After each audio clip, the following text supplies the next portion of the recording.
Science point 2020 চ্যানেলে সকলকে স্বাগত জানাই। আজকে আমরা শুরু করতে যাচ্ছি দ্বাদশ শ্রেণীর ইলেকট্রিক পোটেনশিয়াল বা তড়িৎ বিভব। এই তড়িৎ বিভব সম্পর্কে আজকে আমরা এই ক্লাসের মাধ্যমে একটা স্বচ্ছ ধারণা তৈরি করব, এবং কারণ এটা মনে রাখবে যেটা কিন্তু মুখস্থ করার জায়গা নয়। যদি তোমাদের আইডিয়াগুলো ক্লিয়ার না হয় তাহলে শর্ট কোয়েশ্চেন বা যে সমস্ত ম্যাথমেটিক্যাল প্রবলেমগুলো থাকবে সেগুলো কিন্তু তোমরা সলভ করতে পারবে না। বিভিন্ন রকমের শর্ট কোয়েশ্চেন, এখনকার কোয়েশ্চেন কিন্তু মুখস্থ করে অ্যান্সার করার কোয়েশ্চেন হয় না। তাই তোমাদের মনে রাখতে হবে যে যেটাই পড়বে ভালো করে বুঝে পড়বে। তো যাই হোক, শুরু করা যাক। Electric potential. তো ইলেকট্রিক পোটেনশিয়াল কি, আমি এখানে ডিটেলস লেখা আছে, পরে তোমরা এটাকে স্ক্রিনশট করে এটা লিখে নিতে পারো। এখন ব্যাপারটাকে বুঝে নাও যে ইলেকট্রিক পোটেনশিয়াল ব্যাপারটা কি।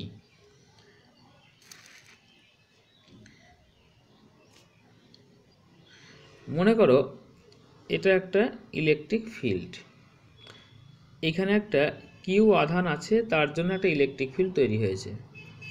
তো এবার এখান থেকে আমি এই আর ডিস্টেন্সে একটা ইলেকট্রিক পোটেনশিয়াল বের করতে চেয়েছি। যে আর ডিস্টেন্সে এখানে একটা পি পয়েন্ট নেওয়া হলো, পি পয়েন্টে ইলেকট্রিক পোটেনশিয়ালটা কত হবে।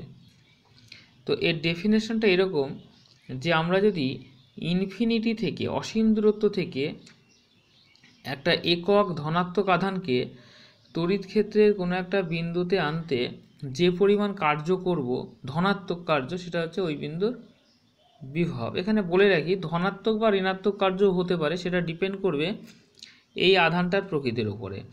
এই আধানটা যদি প্লাস আধান হয় তাহলে এখানে ধরো এইটা কিন্তু সবসময় প্লাস হবে, এটাকে বলা হচ্ছে টেস্ট চার্জ। এই টেস্ট চার্জ সবসময় ধনাত্মক 1 একক হবে। তো এইটা যদি প্লাস কিউ হয় তাহলে প্লাস কিউ এর বিরুদ্ধে যখন একটা প্লাস আধানকে নিয়ে আসবে তখন বিকর্ষণ হবে। তাহলে বিকর্ষণ হলে বাইরের যে এজেন্টকে কার্য করতে হবে, এবং সেই কার্যটা হবে পজিটিভ কার্য। ওকে।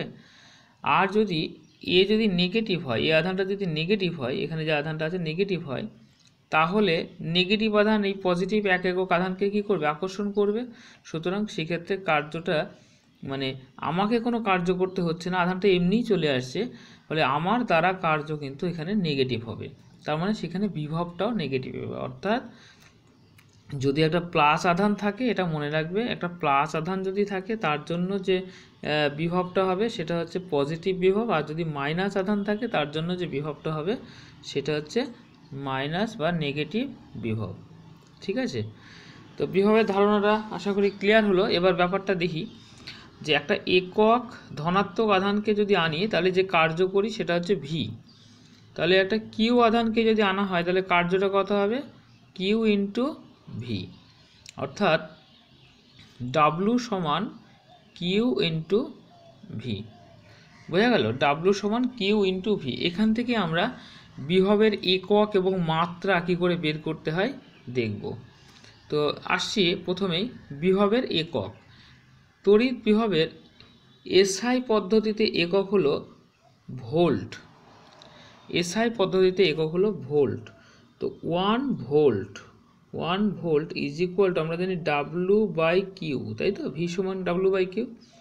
তো ডাব্লু কৃতকার্যের একক কি আমরা জানি, জুল। তাহলে 1 জুল বাই 1 কুলম, 1 কুলম। তাহলে এই 1 ভোল্ট মানে 1 জুল বাই 1 কুলম। ওকে। এবারে আমরা যদি এটাকে সিজিএসে কনভার্ট করি, 1 জুল মানে 10⁷ আর্গ, এবং 1 কুলম মানে 3 ইন্টু 10⁹ ইএসইউ বা স্ট্যাট কুলম। এটা যদি করো তাহলে এই 7টা শূন্য আর এখানে 9টা শূন্য কেটে 2টো শূন্য থাকবে, মানে 3-এর পরে 2টো শূন্য বসে যাবে। অর্থাৎ যেটা হবে সেটা হলো 1 volt, 1 volt is equal two 1/300 stat volt, এটাকে বলছে স্ট্যাট ভোল্ট। এই রিলেশনটা মনে রাখবে, এটা কিন্তু একটা শর্ট কোশ্চেন খুবই আসে, যে ভোল্ট এবং স্ট্যাট ভোল্টের মধ্যে রিলেশন। ওকে, এবারে আমরা আসছি তড়িৎ বিভবের মাত্রা কি। তো এখানে এই মাত্রা কি করে বের করতে হয়, দেখো মাত্রা আমরা ওই একইভাবে যেভাবে একক বের করলাম সেভাবে আমরা মাত্রাটাকেও বের করব। তো দেখে নাও, এখানে ভি ইজ ইকুয়াল টু হলো ডাব্লু বাই কিউ। তাহলে ডাব্লু মানে কার্যের মাত্রা কী হবে, M L T inverse 2 by Q মানে হচ্ছে আধা কারেন্ট ইন্টু সময়। এইটা যদি করো তাহলে দেখো এই মাত্রাটা চলে আসছে ক্যালকুলেশন করে। এইগুলো মনে রাখবে, এই বিভবের মাত্রা বা এই ধরনের জিনিসগুলো কিন্তু তুমি মুখস্থ রাখতে পারবে না, কারণ এত রাশি আসবে, এত মাত্রাগুলো এত জটিলভাবে থাকবে, মুখস্থ করে রাখা সম্ভব নয়।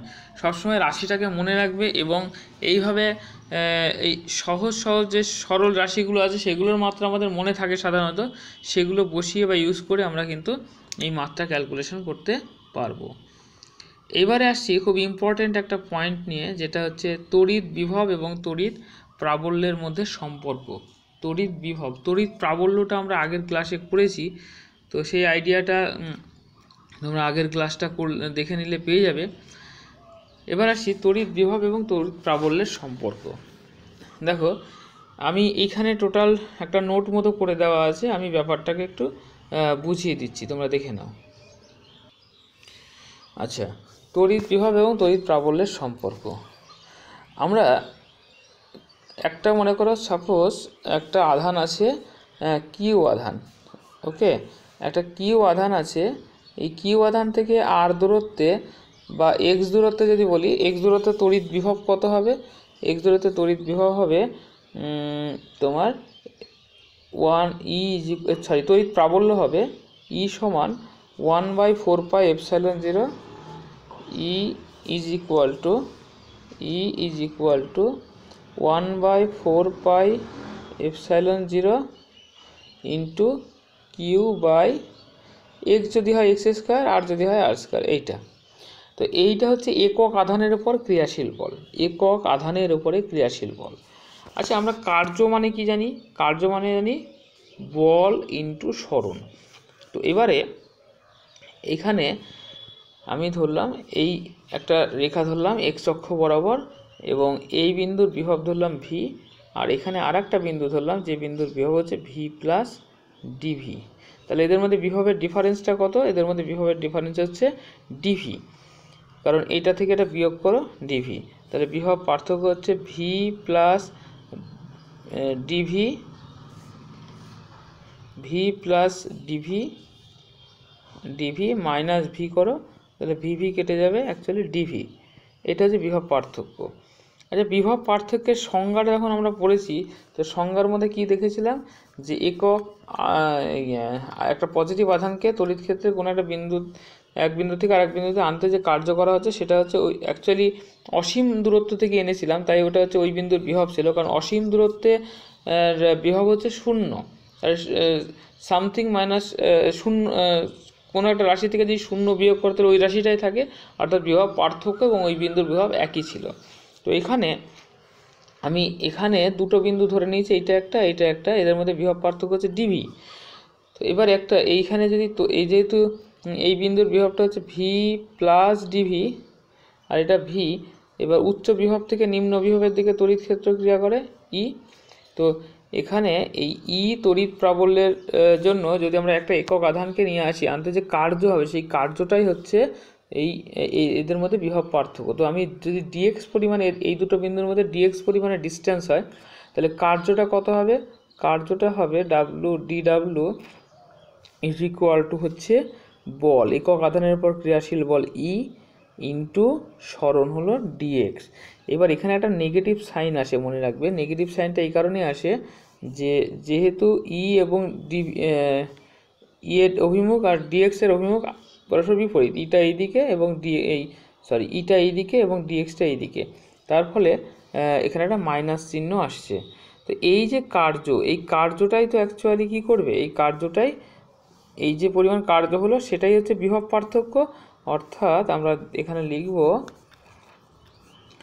এই বিভব পার্থক্য ডিভি, বিভব পার্থক্য ডিভি সমান হচ্ছে মাইনাস ই ডিএক্স। অর্থাৎ ই সমান আমরা লিখতে পারি minus of dV dx. Simple. এই হচ্ছে ইলেকট্রিক ফিল্ড অ্যান্ড ইলেকট্রিক পোটেনশিয়ালের মধ্যে একটা রিলেশন। এটা হচ্ছে ওয়ান ডাইমেনশনাল কেস। আচ্ছা, আরেকটা জিনিস বলে দিই এখানে, এটা মনে রাখবে যে এক্স অক্ষ বরাবর একক ভেক্টর হচ্ছে আই ক্যাপ। তাহলে ই যেহেতু একটা ভেক্টর রাশি, তাহলে ইকে আমরা এক্স ডাইমেনশনে বা এক্স অক্ষ বরাবর আমরা ইটাকে এইভাবে লিখব, E is equal to minus dV dx i cap. কিন্তু যদি এরকম হয় যে V is a function of x y বা আবার হয়তো জেডও থাকলো, সেই ক্ষেত্রে কিন্তু আমরা ই সমান এটা লিখতে পারবো না। তখন আমাকে পার্শিয়াল ডেরিভেটিভ আকার লিখতে হবে। অর্থাৎ তখন আমরা ই ইকুয়াল টু লিখব মাইনাস গ্রেডিয়েন্ট অফ ভি। এইটাকে বলা হয়, এটা একটা ভেক্টর অপারেটর। এই ভেক্টর অপারেটরটা বিভিন্নভাবে অপারেট করতে পারে, কোনো ভেক্টরের উপর করতে পারে, স্কেলারের সঙ্গে করতে পারে। তো এটা যেহেতু আমরা একটা দেখতে পাচ্ছি যে এটা একটা স্কেলার রাশি, তো তোমরা বুঝতে পারছো যে ভি একটা স্কেলার রাশি, স্কেলারের সঙ্গে যখন এটা অপারেট করে তখন এটাকে বলা হয় গ্রেডিয়েন্ট অফ দ্য স্কেলার। এখানে V, the gradient of V. তো এর নেচারটা কেমন এটা আমরা একটু দেখে নেব। তোমরা দেখো এখানে এই অপারেটরটা হচ্ছে এইরকম, I cap del del X plus J cap del del Y plus K cap del del Z. তো যখন ভি যখন এক্স ওয়াই জেডের ফাংশন হবে তখন আমরা grad V is equal two লিখতে পারবো, এইখানটা একটা করে ভি হয়ে যাবে, এখানটা একটা করে ভি হয়ে যাবে। মানে এইখানটায় আমরা এই গ্র্যাড ভির জায়গায় এখানে আমরা লিখব, এইখানটায় আমরা লিখব গ্র্যাড ভি ইকুয়াল টু হয়ে যাবে তখন এইটা। তার মানে ভি তুমি যখন এক্সের সাপেক্ষে একবার ডেরিভেটিভ হবে তখন ওয়াই জেড কনস্ট্যান্ট থাকবে, যখন ওয়াইয়ের সাপেক্ষে ডেরিভেটিভ হবে তখন এক্স জেড কনস্ট্যান্ট থাকবে, যখন জেডের সাপেক্ষে ডেরিভেটিভ হবে তখন এক্স ওয়াই কনস্ট্যান্ট থাকবে। ঠিক আছে, আমি একটা অঙ্ক দেখাচ্ছি তোমাদের, সেই অঙ্কটার মাধ্যমে তোমরা দেখো কিভাবে এটা করা হয়েছে। তোমরা এখানে দেখতে পাচ্ছ আমি এই রিলেশনটা লিখেছি ই ইজ ইকুয়াল টু ই সমান এটা লিখেছি দেখো মাইনাস গ্র্যাড ভি, এবং এই যে ইটাকে ভেঙে লিখেছি E x E y E z, দিয়ে এখানে ই এক্সের মান হচ্ছে del V del x minus এটা E y equal to minus del V del y এবং E z equal to minus del V del z. এবার একটা উদাহরণ দেখো লিখেছি, ভি এর মান লিখেছি এরকম, তাহলে ডেল ভি ডেল এক্স কত হবে, আবার তার মানে এটাই হচ্ছে ই ওয়াই। আবার যদি ই সমান আমরা ওয়াইয়ের অপেক্ষক দিয়ে লিখি তাহলে ডেল ভি ডেল ওয়াই কত হবে, এবং ভিটাকে যদি আমরা জেডের অপেক্ষক হিসাবে লিখি তাহলে ডেল ভি ডেল জেড কত হবে। তো এইগুলো সবই করা আছে, তো আমরা এটাকে স্ক্রিনশট করে নিয়ে খাতাতে লিখে নিতে পারো। আমরা এরপরে একটা অঙ্ক নিয়ে আসছি। আচ্ছা, এখানে আমি ডিটেলসে এই ব্যাপারটা একটা অঙ্কর মাধ্যমে দেখিয়ে দিয়েছি, এটা একটু দেখে নেবে। দেখো এখানে এই অঙ্কটাকে একটু দেখো তোমরা, এখানে দেখতে পাচ্ছ একটা অঙ্ক দিয়েছি V is equal to x square plus y square plus z square. Okay, তাহলে ই কত হবে? তো ই মানে তো আমাদের কি ডেল ভি ডেল এক্স। দেখো প্রথমে ডেল ভি ডেল এক্স বের করেছি, ডেল ভি ডেল এক্স বেরিয়েছে 2x, কারণ কি যখন এক্সের সাপেক্ষে ডেরিভেটিভ হবে তখন ওয়াই জেড কনস্ট্যান্ট বলে 0 হয়ে যাবে, এক্স স্কোয়ারের ডেরিভেটিভ কত হবে 2x। একইভাবে ডেল ভি ডেল ওয়াই যেটা বের করেছি সেটা 2y হবে, এবং বাকি ডেল ভি ডেল জেড হচ্ছে 2z হবে।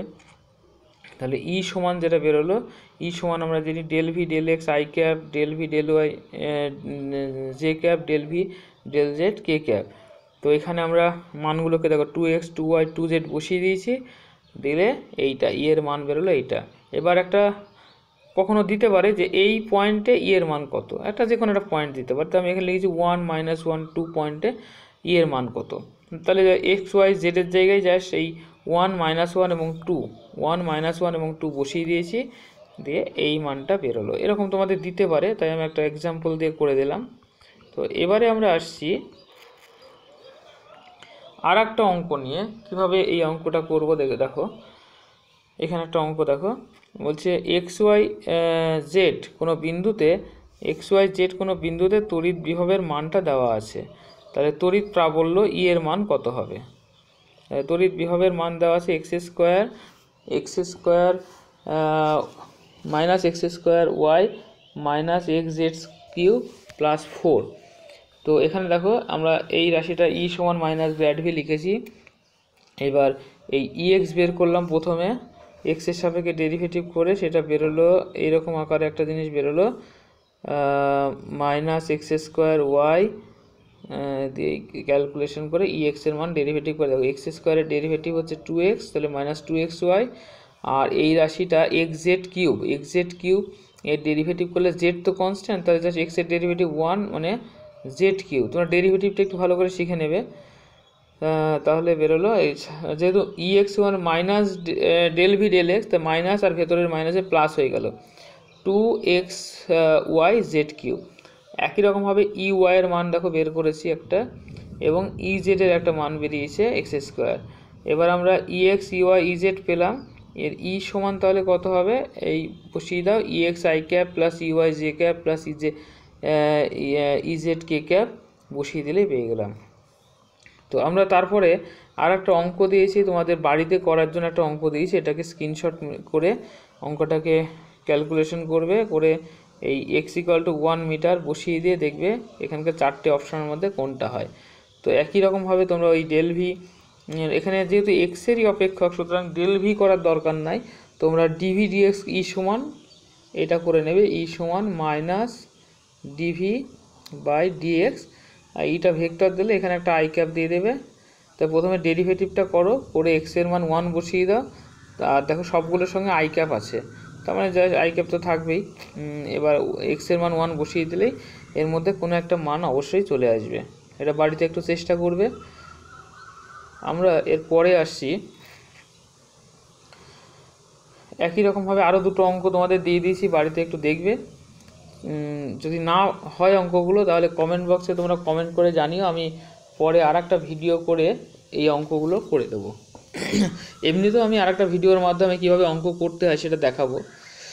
তো এখানে এবারে দেখো আমরা তো ভি এর মান দেওয়া থাকলে ই এর মান বের করছিলাম, এবার যদি উল্টোটা থাকে অর্থাৎ ই এর মান দেওয়া আছে ভি বের করতে হবে, তখন ডেরিভেটিভ নয় ইন্টিগ্রেশন করে বের করতে হবে। আমরা জানি ই সমান ডিভি ডিএক্স, ডিভি সমান মাইনাস ই ডিএক্স, এবার ইন্টিগ্রেশন করলে হবে ভিএ মাইনাস ভিবি, অর্থাৎ দুটো বিন্দু তাদের মধ্যে বিভব পার্থক্য VA minus VB equal to integration এ, যদি এটা এ বিন্দু হয় এটা যদি বি বিন্দু হয় তো এই ইন্টিগ্রেশন এ টু বি, হ্যাঁ, ই ডিএক্স।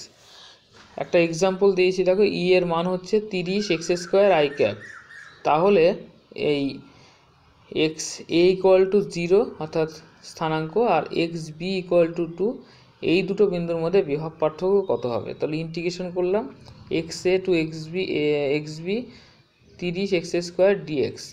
এবার 30টা কনস্ট্যান্ট বাইরে আসলো, এক্স স্কোয়ার ডিএক্স ইন্টিগ্রেশন করলে হবে x³ 3, আর এখানে মান বসাও। দেখো এক্স এর মান প্রথমে উপরে আপার লিমিট 2 আর লোয়ার লিমিট 0।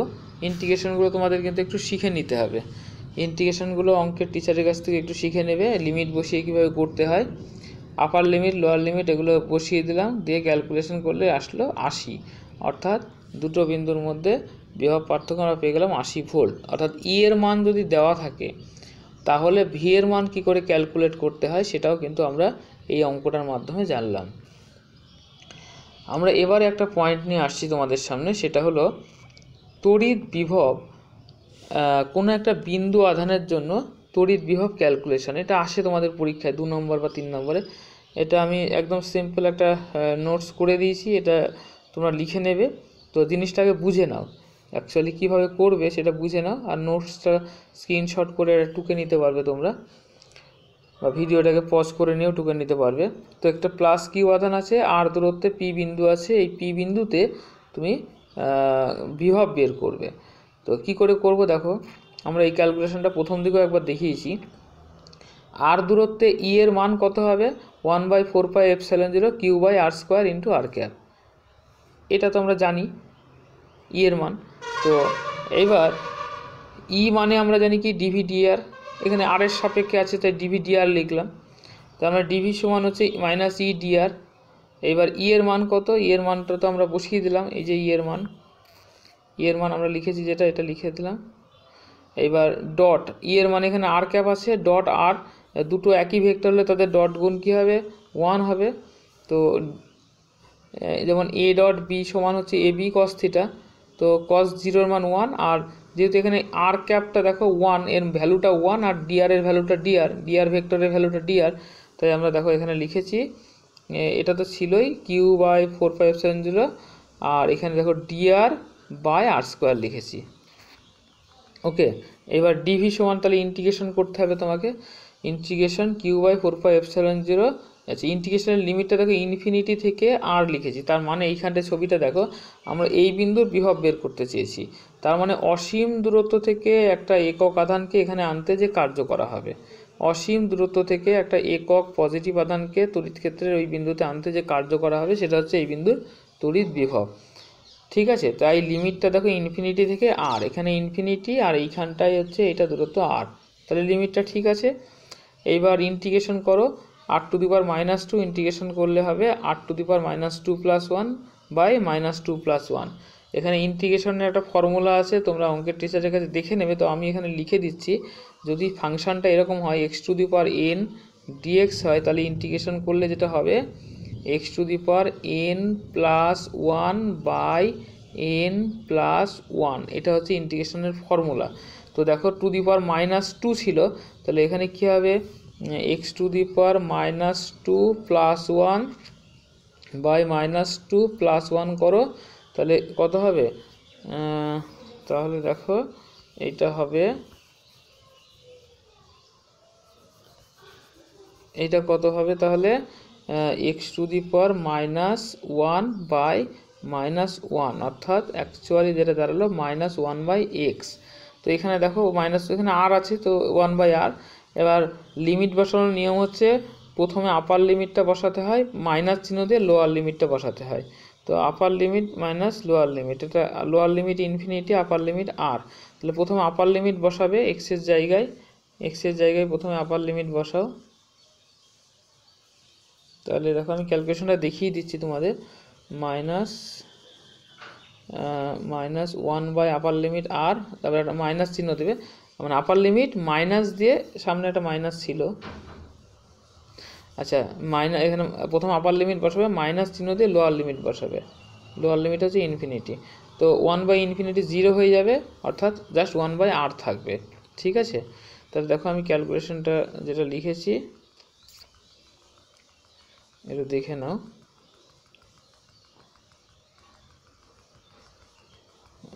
দেখো এখানে ক্যালকুলেশনটা করে দেওয়া আছে, তো এটা তোমরা লিখে নেবে, পরীক্ষাতে কিন্তু এই কোয়েশ্চেনটা তোমাদের আসে। আমরা এরপরে যেটা আসছি, এই দুটো আমরা যেটা পেলাম, বিন্দু আধানের জন্য কোনো একটা বিন্দু আধানের জন্য দেখো বিভবের মান এসআই পদ্ধতিতে আর দূরত্বে কত হবে, 1/4πε0 Q/r। এটা শূন্য মাধ্যমে, যদি শূন্য মাধ্যমের পরিবর্তে অন্য মাধ্যম হয় তাহলে এখানে একটা কে থাকবে, মানে 1/4πε0 কে, তাই তো, এটা তো আমরা তড়িৎ প্রাবল্যের ক্ষেত্রেও দেখেছি। আর সিজিএসএ হবে Q/r শূন্য মাধ্যমের ক্ষেত্রে। এখানে একটা পয়েন্ট বলে দিই যে পৃথিবীর বিভব আমরা শূন্য ধরে নিই। ঠিক আছে, পৃথিবীর বিভবকে আমরা শূন্য ধরে নিই, তার কারণটা আমি লিখে দিয়েছি, একটু দেখে নেবে। যে কোনো একটা আধানকে যদি আমরা পৃথিবীতে দিই বা পৃথিবী থেকে কিছু আধান নিই, তাহলে পৃথিবীর আধানের বা বিভবের কোনো চেঞ্জ হয় না, এতটাই বড় যে চেঞ্জ হয় না, তাই আমরা পৃথিবীর বিভবটাকে শূন্য ধরে নিয়ে কাজ করি। আচ্ছা, এবার একাধিক আধান থাকলে তার জন্য তড়িৎ বিভব, এটা বলে দিই, ভেরি সিম্পল একটা ব্যাপার। মানে ধরো এরকম হলো যে একটা চতুর্ভুজ আছে বা বর্গক্ষেত্র আছে, এখানে আছে Q1 -Q1, এখানে হয়তো +Q2, এখানে হয়তো +3Q, বা এখানে হয়তো +Q। এই এরকমভাবে আধান ডিস্ট্রিবিউট হয়ে আছে ধরো। তো এটা ধরলাম, এটাকে ধরলাম কিউ, কিউ ধরলাম। তো যাই হোক, এবার বলা হলো এদের কর্ণদ্বয়ের ছেদবিন্দু এইখানে বিভব কত হবে। ঠিক আছে, তো কি করতে হবে তখন তোমাকে এই আধানের জন্য একটা বিভব এখানে হবে, এই আধানের জন্য একটা বিভব এখানে হবে, এর জন্য একটা বিভব এখানে হবে, এর জন্য একটা বিভব এখানে হবে। তাহলে এই যে চারটে বিভব যোগ করতে হবে। এটা মনে রাখবে, বিভব একটা স্কেলার রাশি বলে এটা যোগ করা খুবই সহজ। জাস্ট প্লেন বীজগাণিতিক যোগ করবে, প্লাস মাইনাস চিহ্ন ঠিক রেখে বীজগাণিতিক যোগ করবে, কোনো ডিরেকশন দেখার কোনো দরকার নেই। যেটা প্রাবল্য হলে, তড়িৎ প্রাবল্য ক্ষেত্রে কিন্তু এই দিকটা ভাইটাল। তাই এখানে তোমাদের একটা সুবিধা হচ্ছে, জাস্ট বীজগাণিতিক যোগ করে দেবে। দেখো আমি লিখেছি নিচে একটা সূত্র, যে Q1 Q2 Q3 আধান, তাদের পজিশন ভেক্টর R1 R2 হলে যদি আমরা পি বিন্দু দ্বারা প্রাবল্য বিভব বের করতে যাই, তাহলে বিভব V = হবে 1/4πε0 সবার সঙ্গে থাকবে, এটা কমন নিলাম, Q/R1 plus Q/R2 plus Q/R3। এটাকে আমরা সামেশন আকারে এইভাবে লিখতে পারি।